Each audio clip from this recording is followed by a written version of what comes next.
Hello, friends and family. This is a thank you to Guess I'm Just a SpudBoy. Yesterday, as it turns out, this Ventures album is from him, and he got my name in the vinyl swappery. Now, I need to explain why I talked about this the way I did. He bought this from someone on eBay, a seller that I have received mistaken packages from before. So that's why I made that comment. I have. Um, I sent one back, and then the next time it happened, I just kept it and then traded because it was just something I did not like at all. So that's why I made the assumption, SpudBoy, that this was another mistake. This is a proud addition to my collection. Yes, it's in great shape. I love that it's on the Dalton label. Thank you so much, Mr. SpudBoy. I also want to say thank you again to Crap It Out James from Manchester. I think a lot of folks missed that video because I posted two more right after in the short, and so I think some people missed it. Thank you, everyone. Thank you, everyone. Thank you, everyone, for your love and your positivity. That is my focus. I have learned so much over this last year and a half of being in the vinyl community about being online, and the vinyl community is just gold, just gold. I'm looking here to see if there's anything else I can talk about. Well, I'll talk a quick minute. I'm on my lunch break and I got to run back real quick. But last night I had a friend stop by unannounced, which I hate. Turns out he doesn't have a phone right now. He lives in the country. But it's the guitar player from my last band, Dereck, the Dereck Higgins band. If you go way back in my channel, you'll see some live footage of us. But Thomas came by because he lives in the country and he's kind of isolated. And it was a good visit. But you know, one of the things that it kind of showed me is I'm not antisocial, but I do really like my space. And I was putting that together with a little bit about maybe why I'm not so inclined to be a hip-hop type of person. I'm not inclined to be with a lot of people hanging out. I get annoyed with people's behavior, honestly, quickly. Someone made a comment to me yesterday that I was too old for hip-hop. And at first I was offended, and then they clarified they meant well. And I thought about it because I think about everything, and I see what their point is, because there is a lot of behavior associated with youth and hip hop that I don't. It's not that I have a problem with, but it's just like it. I could go on, but it's like that's not how I am, you know. And I want to share this, that there are some experiences from my childhood regarding groups and groups of kids and groups of black kids as opposed to groups of other ethnicity. And I'm going to air some dirty laundry.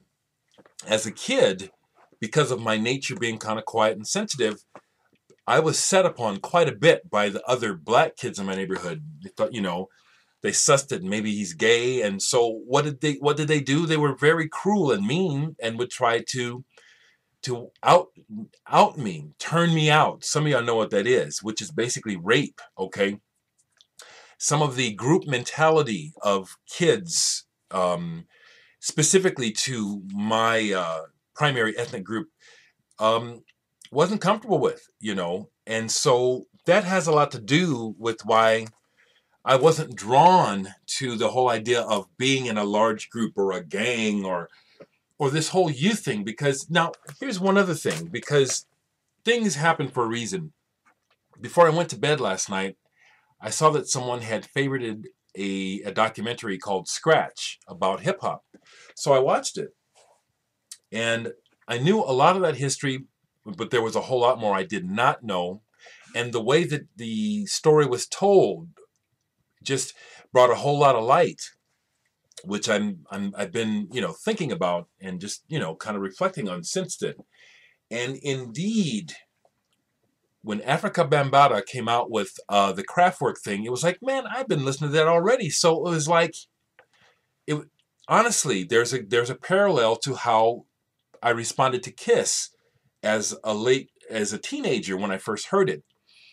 It was like I was already past it, and that's kind of how I felt about the first hip hop thing. It was like, oh, you guys are just now finding out about Kraftwerk.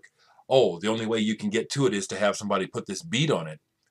Yeah, I was arrogant, and I do have some arrogance still, which I'm humble about, and I try to realize. It's like, just sometimes just keep your mouth shut, Dereck. But I'm just trying to explain me, okay? So it was just very interesting how that all worked together to buy the GuesssI'mJustA. I've been corrected. Thank you, folks. It's the GuesssI'mJustA. And watching that. And what I would like to do, I won't have time tonight because of practices. I'm going to dig out and show you folks. This ain't new to me. I got hip hop all in this house, just not on vinyl. I got a lot of CDs. It's not where I'm living. It is not where I'm living. It's, but it's not a down to hip hop.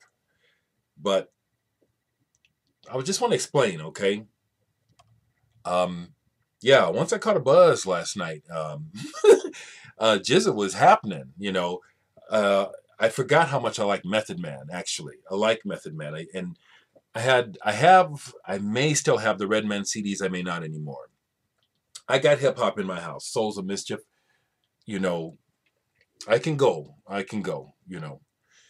But since I have to get back to work here and I'm rambling a little bit, I'll get back to the original purpose of this video is to thank you, Mr. GuesssI'mJustA SpudBoy. And I'll also share that the community is growing so much, I just cannot watch all the videos and be up with everyone.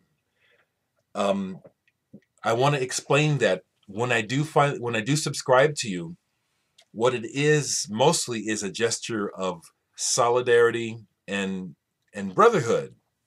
We're in this together, and I'll hook up with you as a subscriber to let you know, yeah, I recognize you. I haven't subscribed to everyone that posts videos. To me, it is important to kind of make a connection with the person somehow before I subscribe. But that's what the subscription means. It doesn't mean I'm going to try to watch you. I can't watch everyone. And at the rate of what's going on with me right now, I'm going to have less time to watch. Have quite a bit of business coming up. Practice tonight, meeting tomorrow for some session work to talk about fees, scheduling. Really, really, really hoping to hear from the record company this week. Really hoping to get that email today or tomorrow about your record is en route. And that will put me in a whole nother level of activity. Excuse me. The Rick Agnew show that I have to get ready for. I've been practicing for that already. Got to keep that together. Tonight is Jewel Beast practice. And so I got a lot of things going on. And so being able to watch videos at all is a luxury. One that I try my best to make time for because it's important to me. But just want some of you new folks to know that I can't always get to your videos. And Ernie, I want to answer your thread. There's some other threads I want to answer. But again, time is an issue. So please understand, folks. And I got love for all of you. I got love for all of you. And I just leave it at that. Because this is what it's about. It's about the VC and about the love. That's all it's about.